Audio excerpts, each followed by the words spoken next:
Thank you, Stephanie, for sharing your inspiring story. I know I'm not the only one who thinks this. I know you've been seeing the chat and just reading about everything else that all other business owners are saying about all the advice you've been giving. I mean, your remark was filled with some sage advice for our business owners. You mentioned how to focus on relationships, to the importance of accessing capital, to honoring your ancestors. That truly was my favorite part.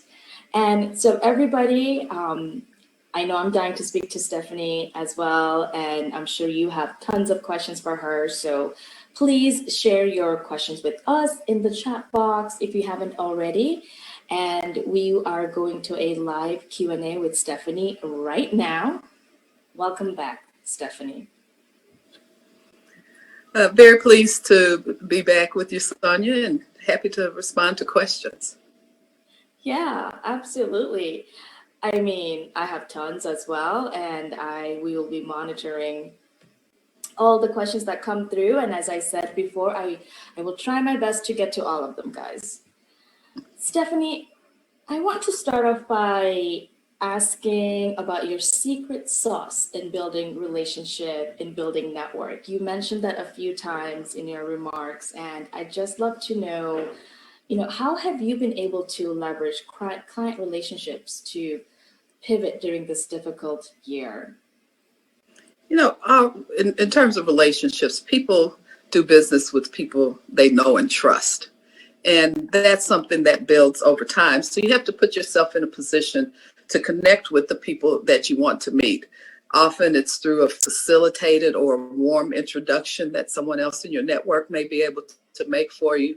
Or sometimes it's just putting yourself in the positions where you can meet the people that you want to connect with, whether it's outreach meetings, pre-bid activities, just a variety of ways to get to the people that you want to build a relationship with. And I always counsel that it may take 7 to 10 contacts before you can really even start talking about a first contract. So that building of relationship can take the form of obviously in-person meetings, Zoom meetings, whether it's emails, phone calls, sharing some information. Relationships are two ways. So if you can share some information, offer an introduction to someone else, that's how you start building the relationship. That's some great advice. That's so true to remember that it might not happen on the first try. And as you mentioned, 7 to 8 meetings, because it is, building a relationship with another human being. Yes. Stephanie, we have a question come through. I want to make sure that I get to the questions posed by our audience before all the 100 questions that I have in my head. The question to you is, could you expand a little bit on your challenges of acquisitions of diverse businesses, and how do you do that? What do you look for? Well, I've done one acquisition, and that was when I acquired my family's business in an asset purchase of the business. So that was my first foray into acquisitions. And until the question was asked just now, I never considered it that way. So we're really kind of at the beginning of thinking about how to do that. And I do think it's important to get expert advice on how to pursue an acquisition. But for us, as we've been looking at that as part of our business strategy, our growth strategy, we've considered those businesses that are in our core business, that do things similar to what we do in terms of our scope of services.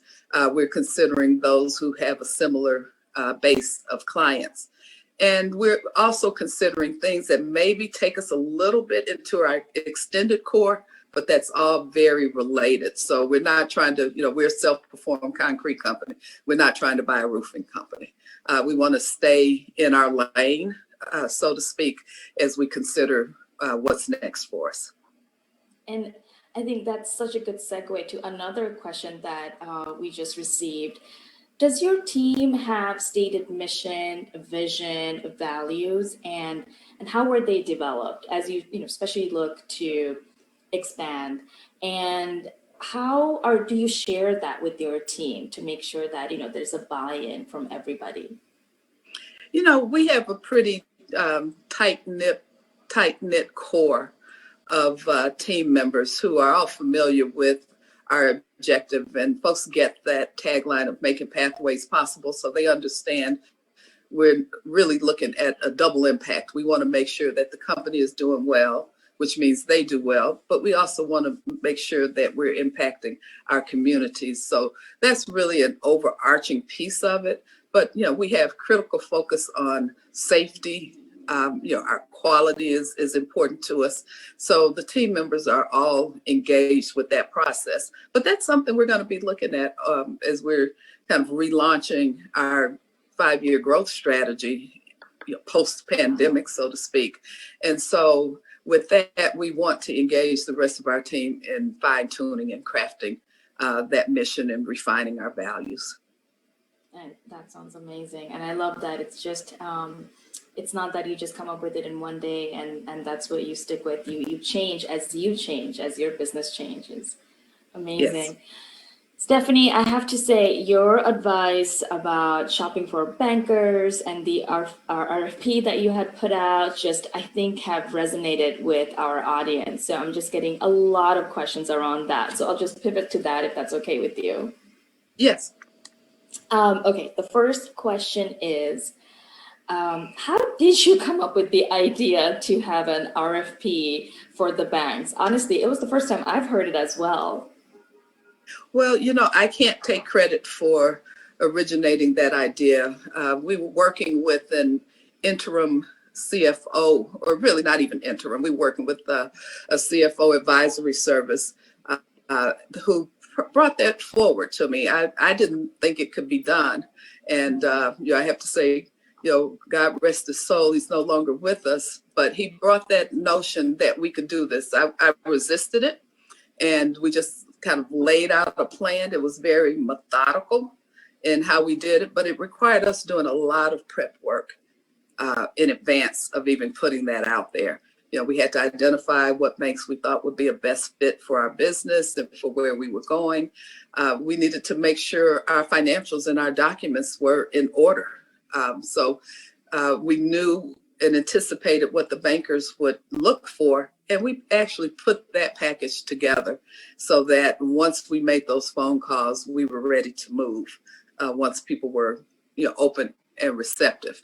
So it really worked out in the sense that we got very prepared for that process. So by the time those discussions and conversations took place, I understood everything, backwards and forwards. We had to look very closely and answer questions that we could anticipate for the bankers. If there was anything that was, a question mark, we wanted to make sure we were clearly able to respond to that. And, it really was a matter of taking the time to be very intentional about that approach. So I was very thrilled that it worked as well as it did. And in some ways, just kind of picking up on something that was shared in the education session last week with the private equity. Sometimes I wonder if I didn't ask for enough in that process, but it was successful for us. And in case anybody's wondering what Stephanie is referring to, on our second day of conference, we had a session on capital, non-traditional capital. And one of the takeaways, I believe, and that's what Stephanie is alluding to, is that whenever you are in front of a banker or an investor, an angel investor, whatever you think you need, ask for more, because, as entrepreneurs, you guys are so good at making that dollar stretch. So you might think, I just need $500,000. I just need $100,000. But imagine what you could do with $1 million, and ask for that. Yeah, that was my big takeaway from that session. And in retrospect, absolutely. Yeah. Stephanie, I'm going to stick with access to capital questions because we're getting a ton of them. Just outside of the RFP, or just as you look to work with bankers, what do you consider the most important criteria for choosing a banker, especially as a minority business owner and a woman business owner? That Well, wasn't part of the question. I added that just because I'm also so curious. well, let me just start here. For me, it was important to find a bank that understood our business. So one of the key questions I asked in the process was, "Do you own a pair of work boots? You know, are you open Wow, to so going out to a simple. are you going out to a job site?" So it really had to be that this was going to be somebody that was familiar with what we do, that understood our client base. And for me, as an African American woman, and I think it's the same with any business owner, I wanted to make sure I had access at the right levels of the bank. So that was why we kind of focused on a little bit smaller banks. We targeted banks that had a heavy presence with middle market companies. And I wanted to be able to pick up the phone if I needed to have a conversation with someone that was, part of the decision-making team. So those were key questions that we asked. Okay, so how do you fit in the bank's decision process? Are you part of the loan committee? Can I get you? I need your cell phone number. During the PPP process, we were texting and talking via mobile phones the weekend before that process opened up, Sunday morning, Sunday afternoon, because I'd built that relationship. But in that process of the RFP, that was a critical piece. Can I call you? Are you going to be the one that's involved in making the decisions? Those are And I think these are the kinds of things you have to ask for and set as part of the expectation for that banking relationship. That's great advice, because I think, you go in there thinking, just hope that somebody will listen to your story and support you. But it's also important to interview them, just like they will interview you. And I think this is a good time that we're in right now, where I think banks and other funders are focused on what they can do differently and what more they can do. And I think this is the time to make those asks. Mm-hmm. I love that. You mentioned, making sure that you had access to the right person. I think a couple of questions regarding around that topic as well. For you to do the RFP, do you know if your business had to have a certain revenue threshold, or is that something you recommend to all businesses? For us, we were, preparing for our next phase of growth, and we were able to share those projections. So we were able to be targeted. But I would think that it works for any size business. This is, someone you're going to do business with. They really become part of your team. They're stakeholders in your business. So I don't think the size of your business matters as much as beginning to build the relationship. You're not going to be this size always, and you want a bank, a relationship that can grow with you. So, maybe it's not an RFP to 10 banks, and maybe it's not a formal RFP, but it could be that, you're going and you're talking to multiple bankers and say, here's who we are, here's what we do. And I don't think your revenue is the absolute driver of that. Mm-hmm. That makes sense. Stephanie, I'd like to pivot to what you mentioned. Your business is how you protest. That resonated a lot with our listeners today. So a couple of questions related to that. What's the best piece of advice you have or you would give to women working in the construction industry? Wow, persevere. I think would be the biggest piece of advice. And I guess the other advice would be to get engaged. I think it's very easy to feel like an outsider in that space. And I think I had a little bit of a leg up because had spent a career in male-dominated industries, so that had really become a normalized experience for me. But one of the things I learned was to find opportunities to get involved and engaged in industry organizations so that you can meet people, that they can know who you are, and that you're finding ways to be active with them. So, you will come, be there. You're going to be the only one, but don't let that deter you in pursuing opportunities. I'm involved with the Concrete Contractors Association, for example. You can imagine when I walk into one of those meetings, I'm, not very many other women around, and not only a few African Americans, but I'm the only African American woman that's there. So I built relationships. I can pick up the phone now and call the executive director and other members. So I think it's just stepping up, being present, owning who you are. My father told me a long time ago, walk into the room like you own it. So I'd share that information, share that counsel with women that are trying to get into construction. Now you got to do your homework. I was challenged many times about, well, what do you know about concrete? And, how do you do this? So it's very, technical questions all the time. I had to learn a few things, how to answer the question. And there was finally a day when someone asked me, so what do you know about concrete? And I just said, well, what would you like to know? Oof, and good. It seems that there was a shift in the universe at that point, and nobody's ever asked me that question again. Amazing. I love that. My grandma gave me one advice that I'll never forget: educate yourself, because nobody can take that away from you.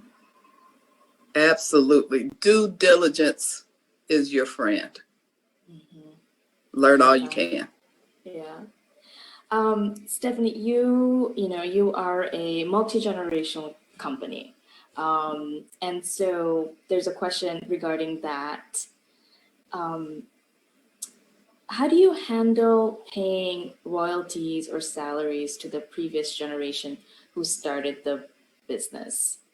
How is that added to the life of the business? I don't know if that's a particular experience that you could. Yeah, that actually did not apply in our situation, but when I bought the business from my surviving uncles, part of our deal was that they would stay on for 2 years as part of the transition. And it was really interesting for a couple of people who were ready to retire, how re-energized they became to stay on as we were looking to reposition and grow the business. So they stayed on for 2 years on salary and really became my coaches in terms of building the business and learning about the work. I actually spent the first 2 years in the field with my crews, learning more and more about the business, even though it was the business I'd grown up in.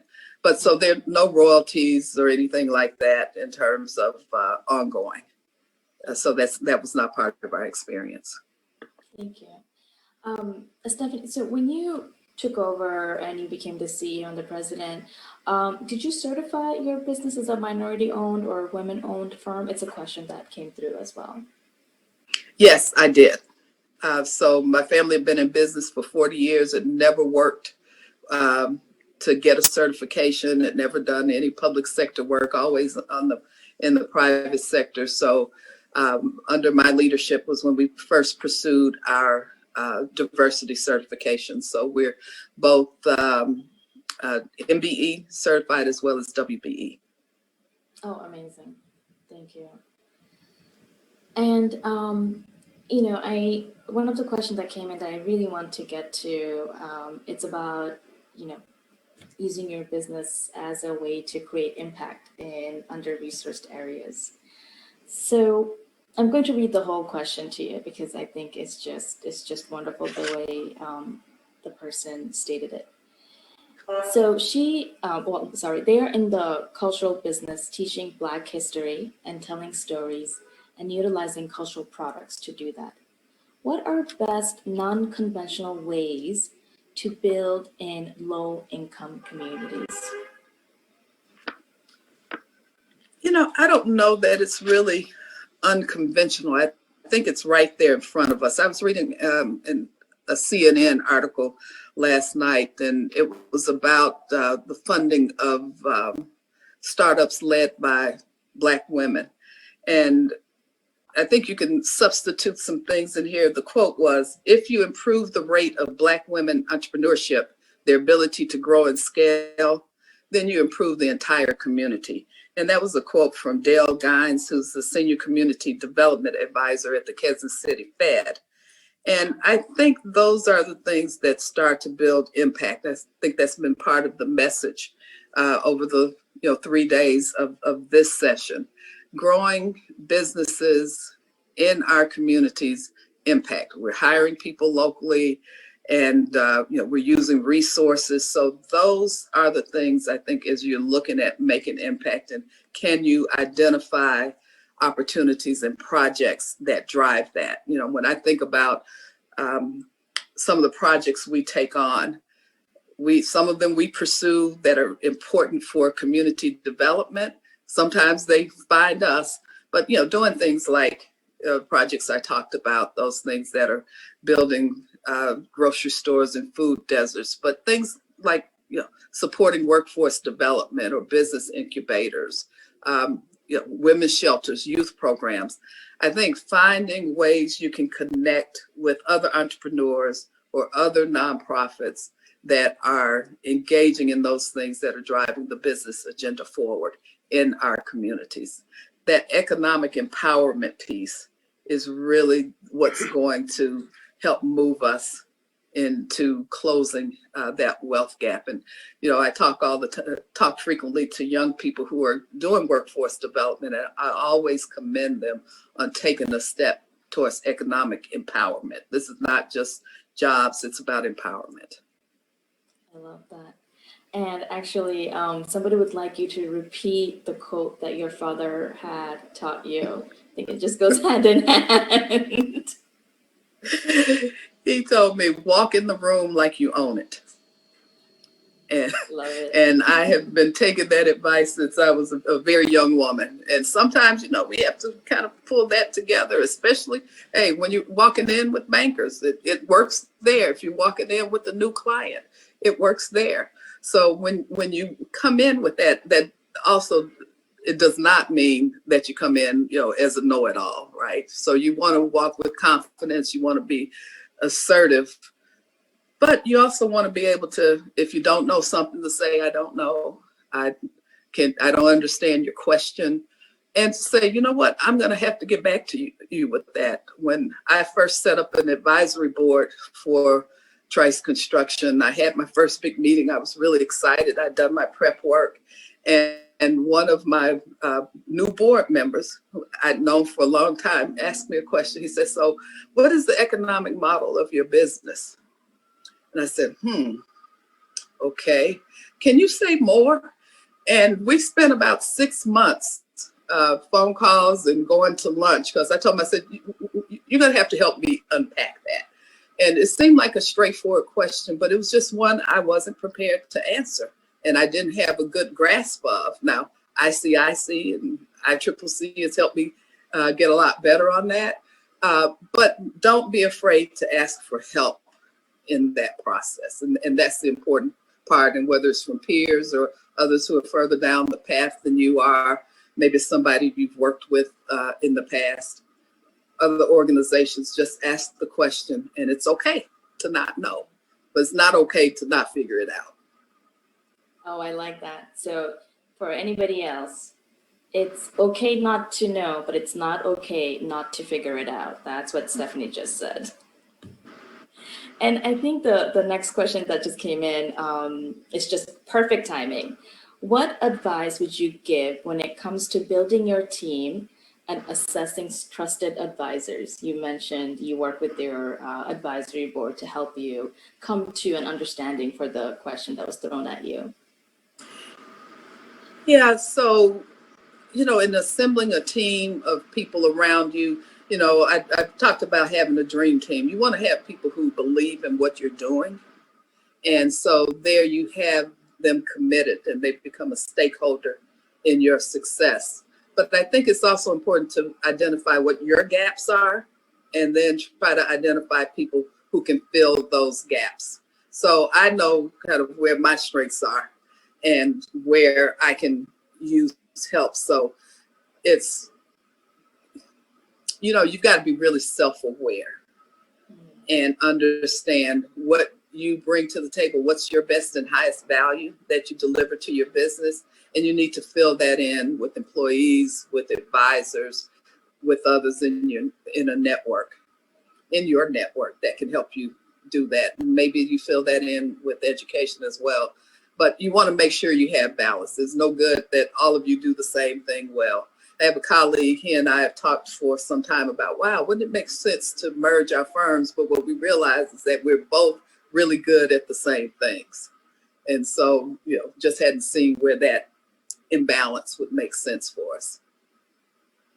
I love that. I think, as entrepreneurs, you think you have to have all the answers yourself, but that's not true. Surround yourself with smart people. Absolutely. You find all the people who are smarter than you are, because if you're the smartest person in the room, you have just limited what your business can do. That's right. Yeah, it actually takes me back to the RFP idea, right? It's not something you thought of. It was one of your team members who shared that idea with you. Mm-hmm.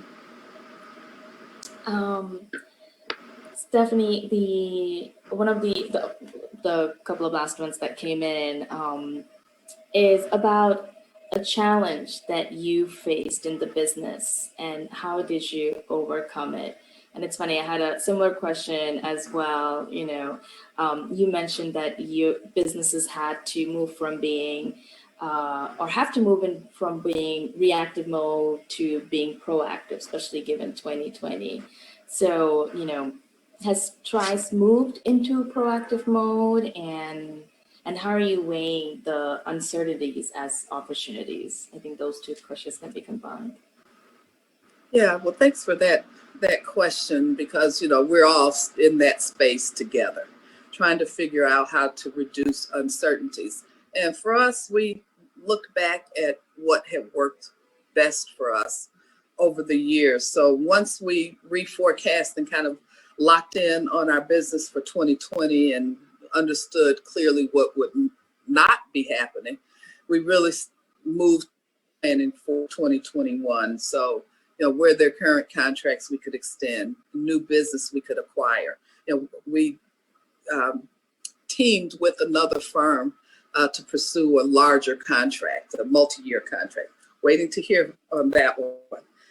But we also, in terms of getting back to our 5-year growth strategy, we doubled down on our work in the utility and infrastructure industry. And we selected that because our existing clients have, multi-year, multi-billion-dollar capital programs that they're executing. We all are, I think, waiting to hear about whether there'll be an infrastructure bill that comes out of Washington. And we saw that as an area for us to continue to focus our efforts in. We've gone through a lot of the hurdles to become a strategic supplier, in particular in that utility infrastructure space. And so we've been through those, really detailed and rigorous vetting processes and overcome some of those, high barriers to entry that it says we're here now. Let's just get in deeper and figure out how to expand our role as a strategic supplier. So in focusing on 2020, as we sit right now, we've got almost 50% of our revenue nailed down for next year under contract. Just last week, we were very excited to get a new 5-year contract with one of our utility clients, and we've got 2 more that are pending. So we got very aggressive in looking forward in terms of what we can do. And we've talked already here about, seeking, the capital to support our longer term growth strategy. We've done 30% year over year organic growth. We want to get back into that space, but also, as we've talked about before, consider some possible M&A. But we think we reduce some of that uncertainty by kind of getting back to, what we've done, kind of back to the future for us. I love that. And then, you mentioned again funding. And so I do have a question regarding that. Accessing capital requires having assets sometimes, many times.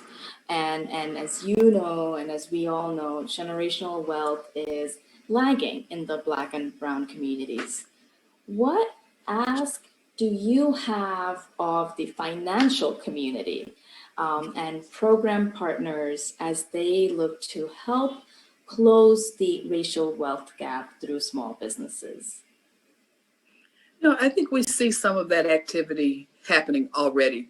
Any number of entrepreneurship programs that are being sponsored by the banks and other funders. And I think some of it is just a reframing of what they already do, considering community-based relationships and engagement when they're looking at what assets you bring to the table. Those have value. And I think we need them to consider looking at women and minorities by their potential and not just by the perceived limitations they may have in the business. I'll say this, I think it's hard to find a group that works harder than women and minorities in terms of developing their businesses, but as we know, have the fewest options. I think about many people I know who had careers where they gained significant managerial experience, or they had really strong, had all the technical chops necessary to execute their business idea. And most of the times they have both. So I think some adjustment a little bit to how the risk profile is analyzed, because I think it makes good business sense to just believe that women and people of color are just as brilliant as other founders, the white male founders. And article I recently read that says, maybe it's the sense that funders are looking for the next Mark Zuckerberg. Well, I'm about as far from Mark Zuckerberg as you can get, but I think they're perhaps missing opportunities with people of color and women because of unconscious biases. And I think if they add people to their teams who bring diverse perspective, that can help them overcome these blind spots in terms of, in terms of their decision making. I think kind of on the side, there's an opportunity here for large corporations, big business, that they can actually be a source of developing diverse businesses for their own supply chains. And finally, I think partnering with organizations like ICIC and participating actively in the inner city capital connections gives them an opportunity to be a lot more hands-on, to identify firms that are ready. That's what ICIC does, is get us prepared to have these conversations, to make the pitches.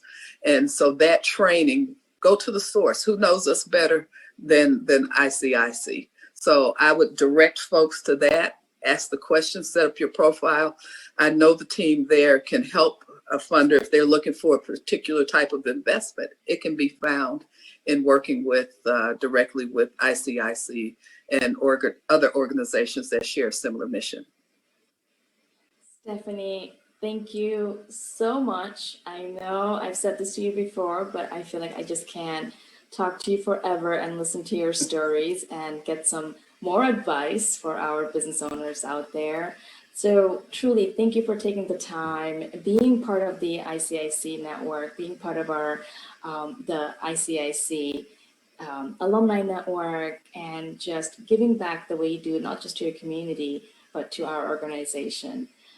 Thank you for sharing your story and your commitment to being a wonderful peer to many other entrepreneurs there who are looking up to you and want to be you. Thank you. It's been my pleasure.